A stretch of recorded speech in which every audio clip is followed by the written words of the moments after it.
BFM Business, 10h, midi, l'émission 100% placement. Intégral placement, Cédric Decoeur, Guillaume Sommerer. Que penser de l'évolution du marché ce matin? Giovanni Filippo est en ligne avec nous depuis Bourse Direct. Bonjour Giovanni.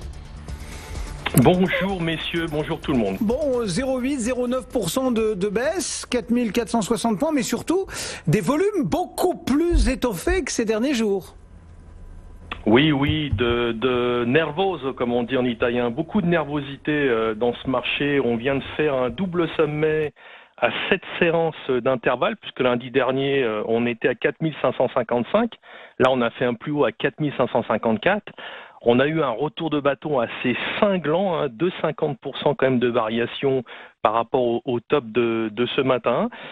Donc, c'est un marché de spéculateurs, un marché de day traders, un marché de scalpers. C'est pas un marché d'investisseurs. C'est ce que je vous disais déjà la semaine dernière. Dès qu'on repasse au-dessus de ces 4500, 4550, cette zone est vendue.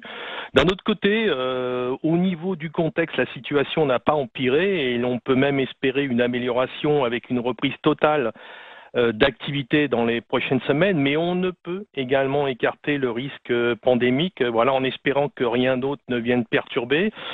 En effet, il faudrait surtout pas connaître de défaillance et pour l'éviter, les plans de soutien européens doivent vite aboutir, si je puis dire. Donc, il faut pas rêver, il faut pas passer son temps à regarder le ciel, la bouche ouverte. Donc on a revendu ce matin ce qu'on avait acheté sur le comblement du gap du 8 avril la semaine dernière, un comblement de gap sur le cash réalisé grâce au détachement de dividendes et à un demi-point près sur le futur.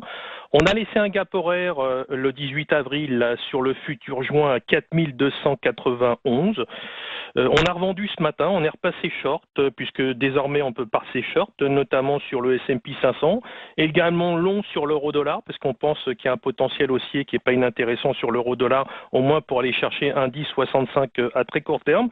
Donc là, au plus près, 4435, premier petit niveau de retracement intraday, on l'a presque touché à 5 points près. Je ne serais pas surpris qu'on retombe sur les 4004 pour arrondir, parce que je sais bien que vous aimez les chiffres ronds, et surtout sur 4395, qui est pour moi la cible de retracement à très court terme, et le comblement de ce gap du 18 mai, donc à 4291. Donc pour moi, aucun changement, bis repetita.